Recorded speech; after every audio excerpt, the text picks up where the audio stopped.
Jeff Bezos' wife blast biography. A new book on Jeff Bezos. Who the hell's Jeff Bezos? Well, it's called Inaccurate by his wife, Mackenzie.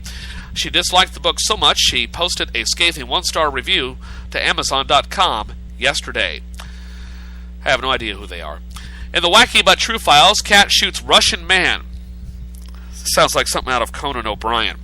A man in Russia was cooking, of course. A man in Russia was cooking when his cat knocked a loaded gun off the counter. Oh my God. The gun discharged and the bullet struck the man.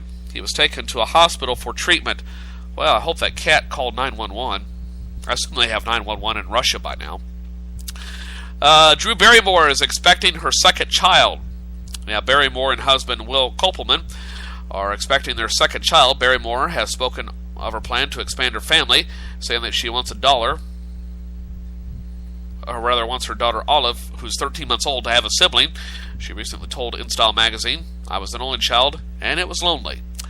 And I agree, being an only child is extremely lonely, but it does have a few benefits. And those are things you need to know for this Tuesday. Now, let's find out what's in the news headlines. Hello, Americans. This is Paul Harvey. Stand by for news.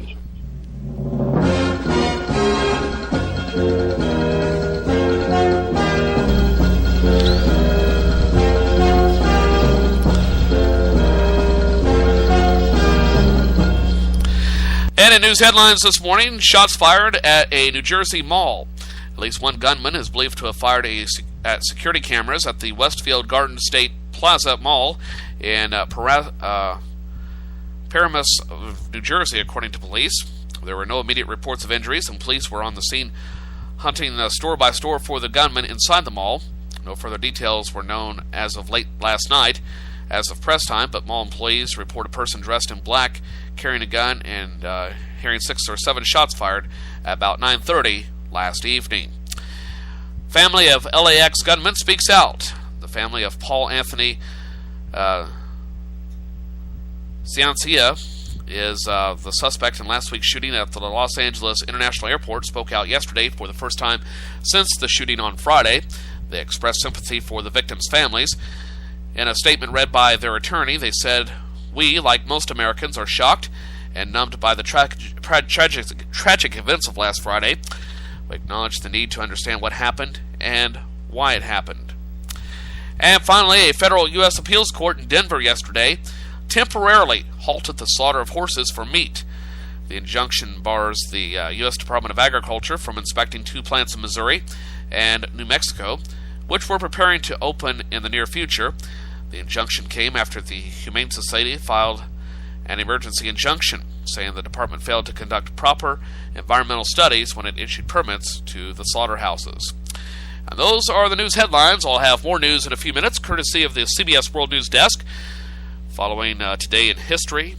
And hopefully I'll remember to play Across Our Wide Missouri today. I forgot to play it yesterday. My apologies if you're looking forward to it. And also have celebrity birthdays in a few minutes. Still to come before then will be the composer's date book and the writer's almanac, right after a look at the nationwide weather forecast.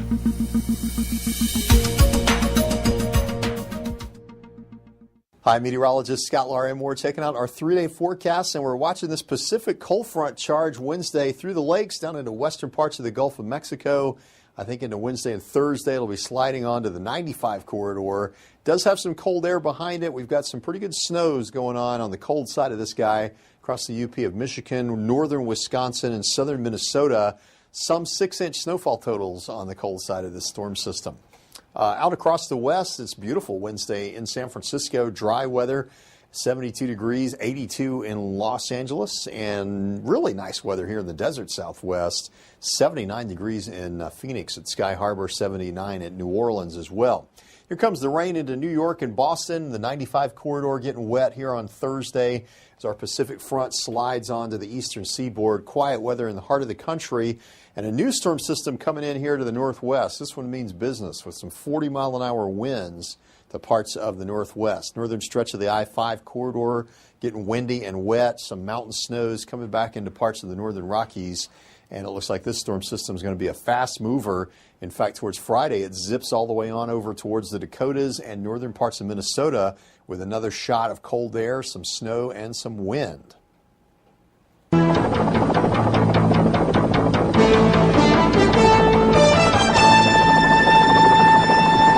Great party, huh, guys? Yeah, it is. So much fun. I do say so myself. Hey, did you know that birthday parties actually help build confidence in kids? Yeah, I did know that. Did you know that giving kids less sugar before bedtime helps them sleep better? Right, of course. Yeah, I knew that. Did you know that strollers have the right of way on sidewalks? Oh, yeah, I knew that. Yeah, that's true. Did you know that friendly kids statistically have more friends? Everyone knows that. Oh, yeah? Yeah, it's pretty obvious. Yeah. Obvious. Hey, guys, did you know that most people think they're using the right car seat for their kid, but they're not? I didn't know that. Think I knew that. No, you didn't. Parents who really know it all know for sure that their child is in the right car seat at the right age and size. Visit safercar.gov/the right seat to make sure your child is protected. Brought to you by the National Highway Traffic Safety Administration and the Ad Council. In the small town of Elmira, New York, a boy was born into an all-American family. The odds of him opening his own clothing store at the age of 18? 1 in 138,000. Excited to be a part of pop culture, he packed for the big city. The odds of finding someone to invest in his vision? 1 in 4.5 million. The odds of him achieving his dream in the fashion industry? 1 in 23 million. The odds of having a child diagnosed with autism? 1 in 88. I am Tommy Hilfiger, and my family is affected by autism. I encourage you to learn more at autismspeaks.org/signs. Early diagnosis can make a lifetime of difference. Brought to you by Autism Speaks and the Ad Council. The Writer's Almanac podcast is supported by the Poetry Foundation, publisher of Poetry Magazine. You can browse back issues of the magazine and become a subscriber at poetryfoundation.org. And here is the Writer's Almanac for Tuesday, the 5th of November, 2013.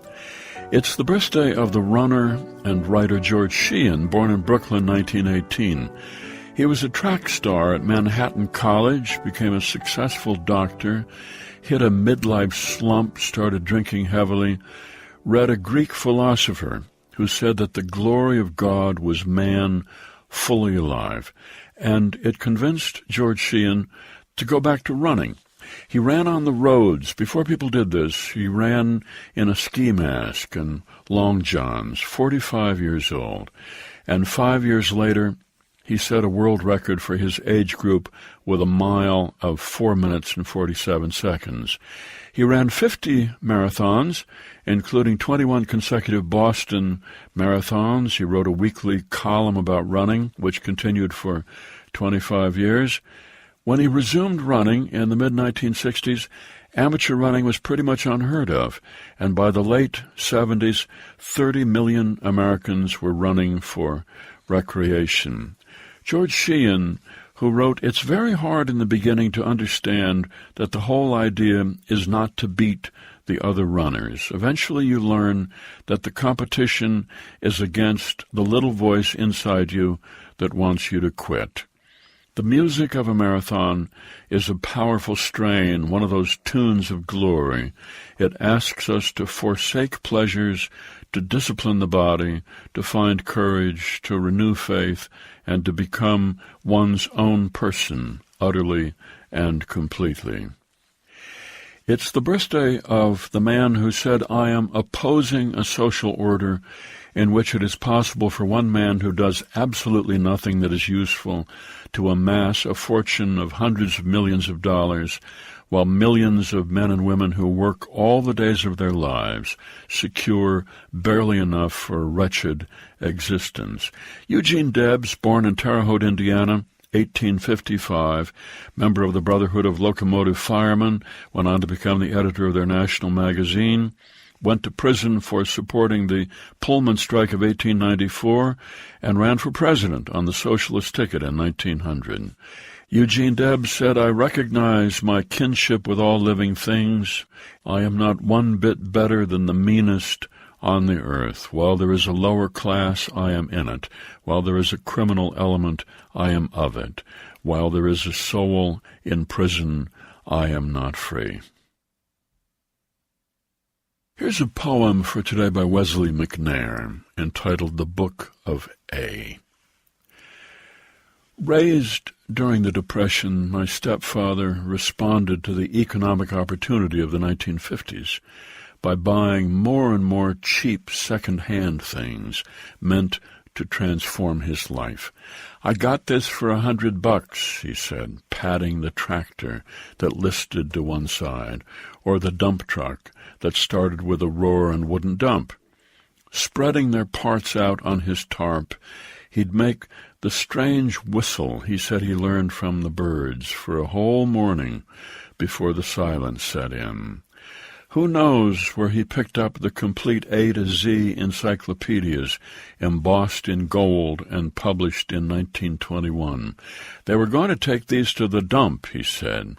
Night after night he sat up, determined to understand everything under the sun worth knowing, and falling asleep over the book of A. Meanwhile, as the weeks, then the months passed, the moon went on rising over the junk machines in the tall grass of the only world my stepfather ever knew, and nobody wrote to classify his odd, beautiful whistle, formed somehow in the back of his throat when a new thing seemed just about to happen, and no words he could say expressed his hope. A poem by Wesley McNair, The Book of A, from Talking in the Dark, published by David R. Godine and used by permission here on the Writer's Almanac, produced by Joy Biles with assistance by Teresa Burgess. Be well, do good work, and keep in touch.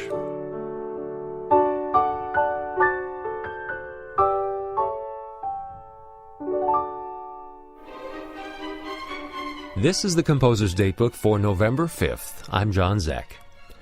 On today's date in 1938, two orchestral works by the American composer Samuel Barber received their very high-profile premiere performances on a live coast-to-coast broadcast by the NBC Symphony, conducted by Arturo Toscanini.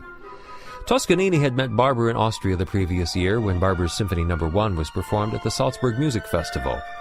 The symphony impressed Toscanini so much that he asked Barber for a short orchestral piece he might perform with the NBC Symphony. Barber offered Toscanini his pick of two short pieces, and he must have been surprised when Toscanini agreed to perform both of them, a newly composed essay for orchestra, and Barber's arrangement for full-string orchestra of a movement from a string quartet that he had written in 1936. As the Adagio for strings, it was destined to become Barber's single best-known work. Elegiac and frankly emotional in tone, Barber's Adagio acquired a special resonance during World War II as a threnody for America's war dead. It was also performed at the funeral of the wartime president, Franklin D. Roosevelt. More recently, Barber's Adagio has been used to great effect in several successful films, including The Elephant Man and Platoon.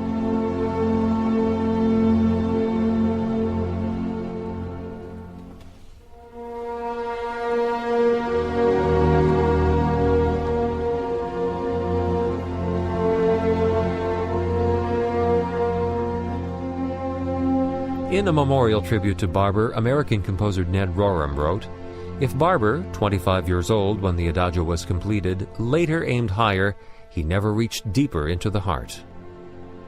You'll find more on composers and their music at our website, composersdatebook.org. Composer's Datebook is a production of APM, American Public Media, and the American Composers Forum, reminding you that all music was once new.